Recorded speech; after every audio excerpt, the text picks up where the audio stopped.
قوم سبا پر اللہ کے عذاب کا واقعہ۔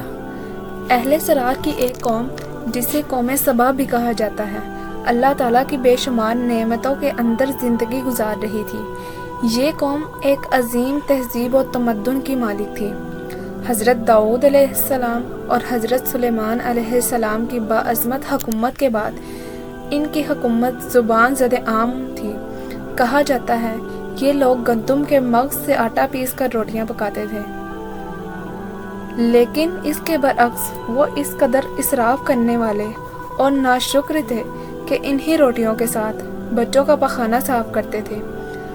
بعد ازاں ان آلودہ روٹیوں کو اکٹھا کرنے سے ایک پہاڑ بن گیا۔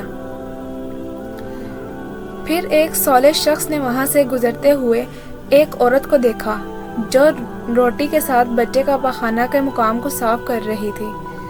اس شخص نے عورت سے کہا، تیرے اوپر افسوس، خدا سے ڈر، کہیں ایسا نہ ہو کہ خدا تیرے اوپر اپنا غضب ڈھائے اور تجھ سے اپنی نعمتیں چھین لے۔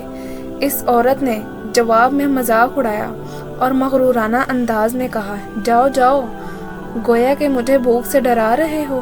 جب تک سرسرات جاری ہے مجھے بھوک سے کسی قسم کا کوئی خوف نہیں۔ کوئی زیادہ عرصہ نہیں گزرا تھا کہ اللہ تعالیٰ نے ان لوگوں پر اپنا غضب ڈھایا۔ پانی جو کہ زندگی کی بنیاد ہے ان لوگوں سے چھین لیا، یہاں تک کہ قحط نازل ہوا۔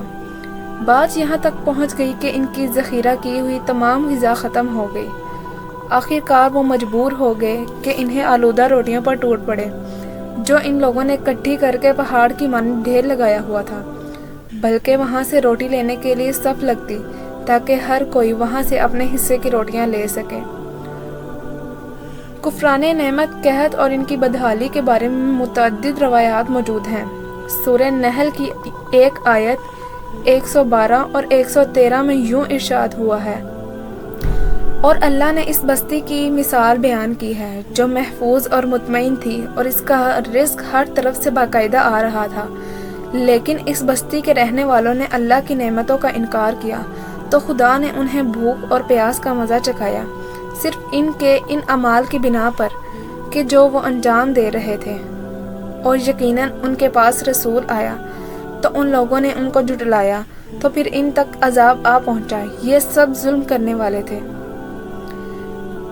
اسی قوم سبا کے بارے میں ایک اور واقعہ بیان ہوتا ہے کہ ان لوگوں نے اپنے زراعت کو بہتر طور پر کاشت کرنے کے لیے پانی ذخیرہ کرنے کی خاطر بلکہ کے دو پہاڑوں کے درمیان ایک بہت بڑا بند مغرب تعمیر کیا ہوا تھا۔ سوراخ اور دوسرا پہاڑوں سے گزرا ہوا پانی اس بند میں آ کر وافر مقدار میں جمع ہو جاتا تھا۔ قوم سبا نے اس پانی سے صحیح طور پر استفادہ کرتے ہوئے وسیع و عریض اور بہت ہی خوبصورت باغات لگائے اور کھیتی باڑی کو رونق بخشی۔ ان باغات کے درختوں کی شاخیں اس قدر پھلوں سے لدی ہوئی تھی کہ کہتے ہیں کہ اگر کوئی شخص سر پر ٹوکری رکھ کر ان کے نیچے سے گزرتا تو پھل خود بخود ٹوکری میں گرنا شروع ہو جاتے اور قلیل مدت میں ٹوکری تازہ پھلوں سے بھر جاتی۔ لیکن نعمتوں کی کثرت نے انہیں شکر کرنے کے بجائے سرمست اور غافل کر دیا، یہاں تک کہ ان کے درمیان بہت بڑا طبقاتی نظام وجود میں آ گیا۔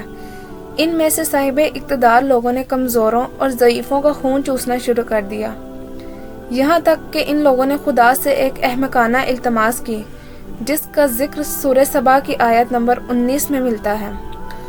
انہوں نے کہا، خدایا ہمارے سفروں کے درمیان فاصلہ زیادہ کر دے۔ انہوں نے اللہ تعالیٰ سے التماس کی اس لیے تاکہ غریب بے نواح لوگ عمر اور ثروت مند ان کے ہمراہ سفر نہ کر سکے۔ ان کی خواہش یہ تھی کہ آبادیوں کے درمیان خشکی ہو اور فاصلہ بہت زیادہ ہو تاکہ تہی دست اور کم آمدنی والے ان کی طرح سفر نہ کر سکیں۔ اللہ تعالیٰ نے ان مغرور پیٹ کی پجاریوں پر اپنا غضب نازل کیا۔ بعض روایات کے مطابق ان مغرور لوگوں کی آنکھوں سے دور صحرائی چوہوں نے مغرب نامی بند کی دیوار پر حملہ کر کے انہیں اندر سے کھوکھلا کر دیا۔ ادھر سے بارشیں زیادہ ہوئیں جن کی وجہ سے سیلاب آ گیا اور اس بند میں پانی بہت زیادہ اکٹھا ہو گیا۔ اچانک بند کی دیواریں ٹوٹیں، اس سے ایک بہت بڑا سیلاب آیا جس میں تمام دیہات آبادیاں، مال مویشی، باغات، کھیت، ان کے محل اور گھر پانی میں غرق ہو کر نابود ہو گئے۔ ان کے باغات اور زراعت میں سے صرف ایک بیری کے درخت اور کچھ جھاڑیاں بچی تھیں۔ خوش الحان پرندے وہاں سے کوچ کر گئے تھے، جبکہ الو اور کووں نے قوم سبا کے کھنڈرات میں اپنے گھونسلے بنائے تھے۔ اس بات کا ذکر سورہ سبا کی آیت نمبر 15 اور 16 میں ملتا ہے، اور آخر میں سورہ سبا کی آیت نمبر 17 میں قرآن کریم میں اس واقعے کا یوں نتیجہ نکلا: یہ ہم نے ان کی ناشکری کی سزا دی ہے، اور ہم ناشکروں کے علاوہ وہ کسی کو سزا نہیں دیتے۔ تو ناظرین، یہ تھا قوم سبا پر اللہ تعالیٰ کے عذاب کا واقعہ۔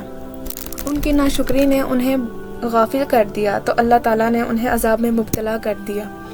تو ہمیں بھی چاہیے کہ ہم بھی اللہ تعالیٰ کا شکر ادا کریں اور اس کی ہر دی گئی نعمت پر شکر اور اس کی حمد بیان کریں۔ اگر ہماری یہ ویڈیو آپ لوگوں کو پسند آئی ہے تو ہمارے چینل کو لائک اور سبسکرائب لازمی کر دیں۔